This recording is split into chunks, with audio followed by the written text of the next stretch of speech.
Good morning. It is very cold out here, but it is a wonderful morning. I'm heading out to milk some cows. Pepper's running, aren't you, girl?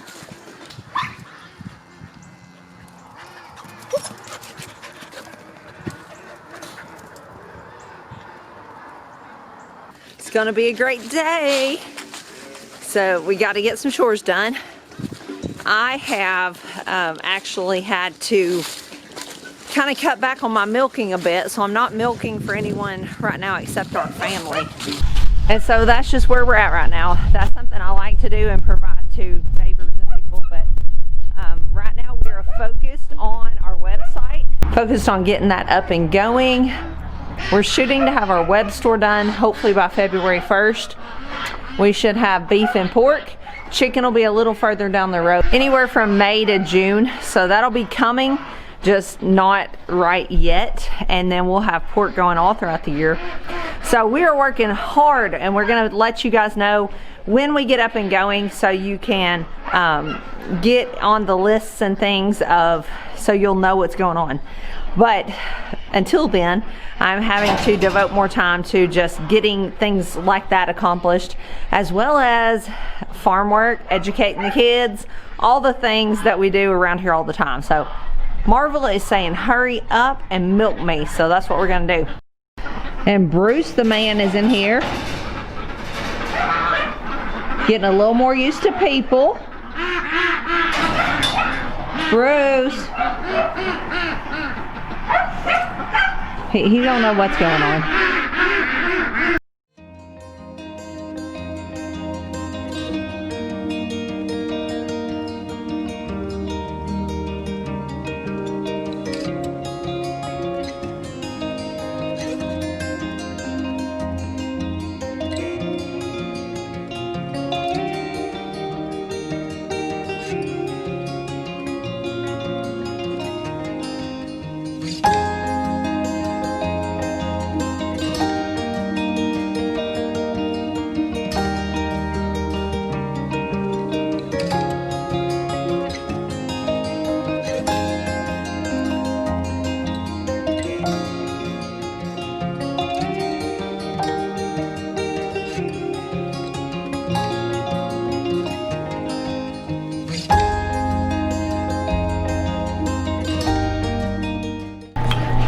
So Miracle is just about dried up.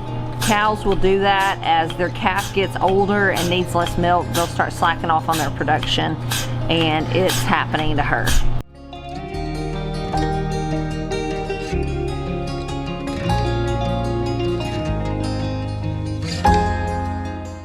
So I'm really thankful for all these months that I've had with Miracle to milk her and to train her as a milker. She's been awesome. And so I'm probably not, even though she's not giving me very much right now, I'm probably not going to dry her off just yet, because I don't have anyone that I know of that's going to calve like in the immediate future. They could, so but I don't want to be with all my cows dry at this time. There's so much uncertainty in the food markets and things like that. I don't want to, in times past when things was just going along as normal and you could go to the store and get pretty much anything you wanted at any time, I probably at this point would have just dried them off and took a little break. But right now I don't want all my cows dry. So I'm gonna hold on and keep milking her for a bit. Tomorrow she'll probably have more milk than she did today because I have fed her this morning. That does up a cow's milk production. They have hay all the time. It's definitely good quality hay. So they're being fed. They have minerals and salt all the time. And we give them protein also pretty regularly, but anytime I feed them, this is a specialty dairy feed, while I'm milking, their production will be up the next day. So, and a lot of times what I'll do is I'll come out here the day before I'm gonna start milking for the week, and I'll go ahead and feed them. So we'll see tomorrow. She'll probably have quite a bit more, but that's where Miracle's at. She's almost ready for a break. She's not ready to calve anytime soon. That's why I can keep on milking her if I want to, and then just give her a rest, a good little bit of rest before her next calf comes.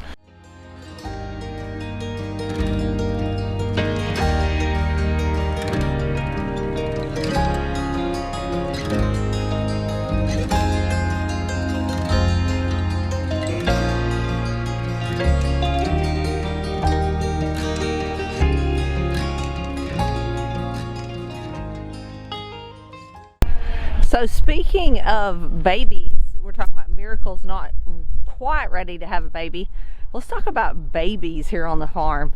It's gonna be that time of year really soon. You always hear about spring babies and stuff on a farm, but really it starts coming like late winter. Like animals' natural heat cycles and things, especially for like goats and sheep and chickens going broody to hatch chicks. And you can see our ducks that I fed, them start sitting on a clutch of eggs, different things like that. It seems like animals' natural instincts are that they are born like very early spring, at least around here. So let me show you some girls that are going to be having babies ASAP. Hey ladies. Yeah, y'all are so pretty. There's the male right there. He's a handsome, very friendly boy. Pretty mama. Another pretty mama. She didn't shed off as well. These are hair sheep, so they really should shed all of that, but she didn't, but that's okay. And there comes the final one. So you can see we've got 6 mamas that are going to be dropping some babies. She's getting pretty wide. So we're going to have lambs really soon, hopefully. We have 2 that have already been mamas before. Last year was the 2 bigger mamas out there, the 2 solid white ones. It was their second year, and one of them had twins and one had a single. So I expect both of them to have multiples, and then there's 3 younger ones. They'll probably have a single because this is their first year. Really looking forward to that. We have no idea what our future is with sheep. We've talked multiple times about getting rid of them altogether. Sheep can be kind of cantankerous and difficult to keep, as far as not their temperament or anything, but as far as like they limp a lot if they get foot problems. We tend to have wet weather here, and so that just leads to foot problems in sheep and goats. And so that's been a fight we've had all along. But I don't know, I like having them around.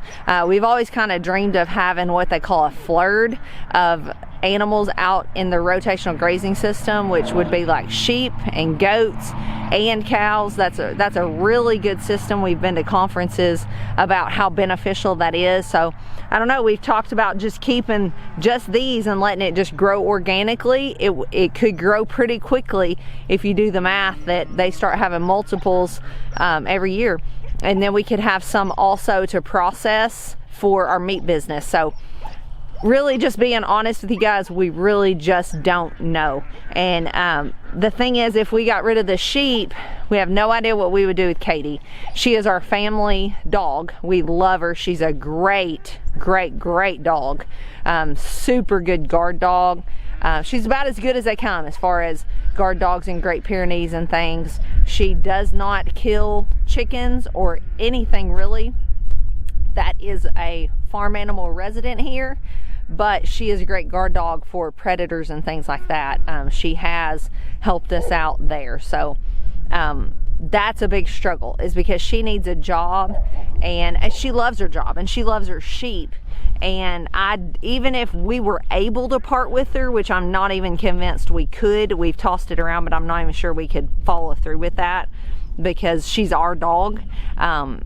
I don't know Great Pyrenees enough to know if she would bond with another family very easily, because she's been shy from the get-go. She was the last one to be picked out of the litter that she came from because she's pretty shy, but they missed out because she has turned out to be, I think, the best one ever. So but in saying that, she's real standoffish to other people she doesn't know. She's just a one family dog, I guess you'd say. So all that taken into consideration to say, we don't know what we're doing with the sheep. Another pair having little children's pretty soon is this pair, Big Daddy and Short Tail. You can see Short Tail is looking mighty chunky, mighty porky. Get it? She didn't like that joke. But she really is looking good, and she is getting big. So she will be dropping a litter, I'm thinking probably within the next month. And she is one really good mama. So really looking forward to that. Big Daddy gets to be a dad again. He's telling me to leave. Big Daddy's been a bit cranky ever since he was sick. He was not the most patient, I guess you would say. But he's feeling better, doing great. So thankful for that.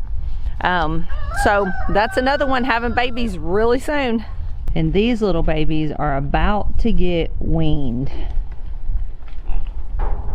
Mama's already ate and left, but you can see they're getting big to still be on Mama. So ASAP we're going to be moving Big Mama out of here and back with Big Daddy.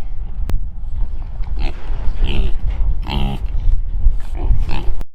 sweet boy, come here. Come here. Oh, there's Sissy. There's Sissy. Hey.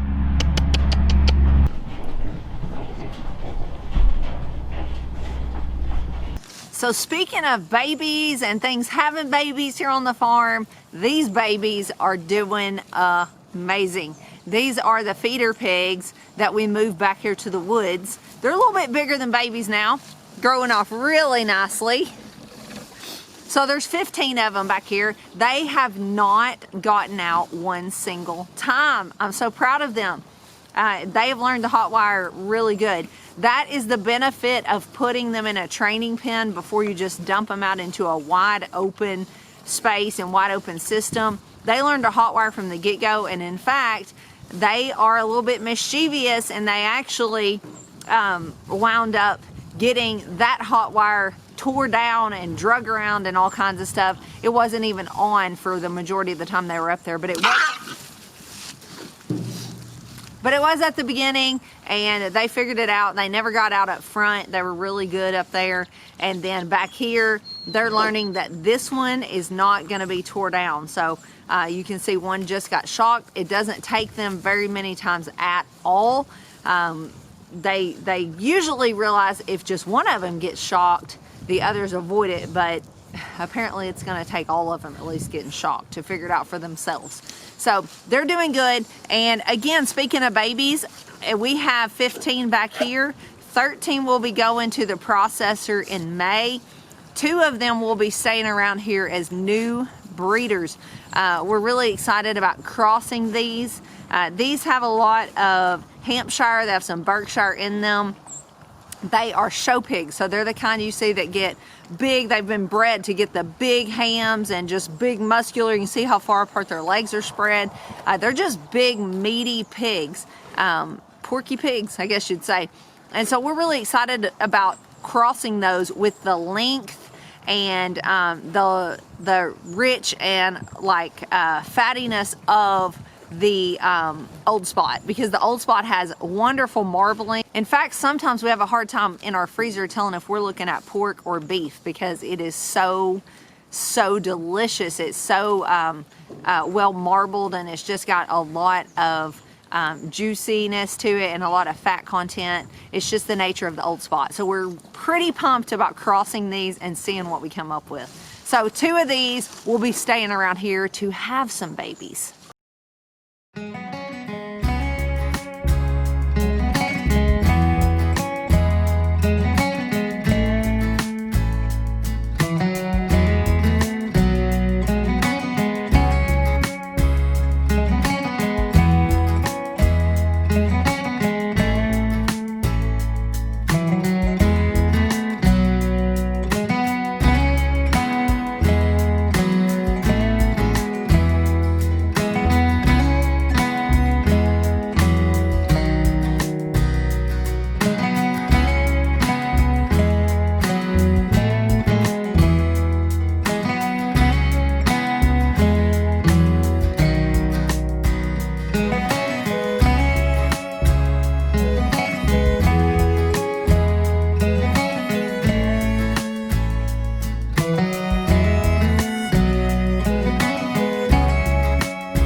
So you can see we have plenty of chickens. I don't know that we will even incubate eggs this year. Of course we'll have the chicks that Lane and Emily get from 4-H, but we may take a year off from incubating chicks just because of all the other things we have going on.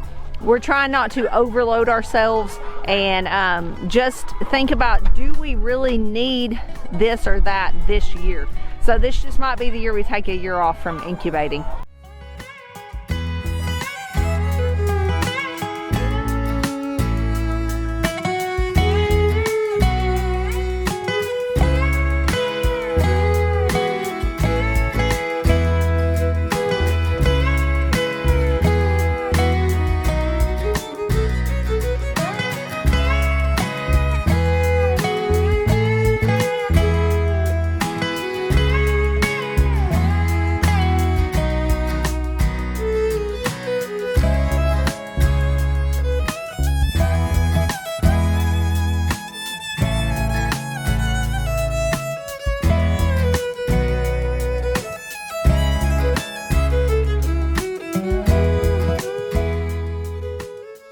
So this is our main group. We're expecting babies from this spring. Cannot wait. It's gonna be a bit before they start dropping babies, but the milk cows you can see behind me, they could start really any time.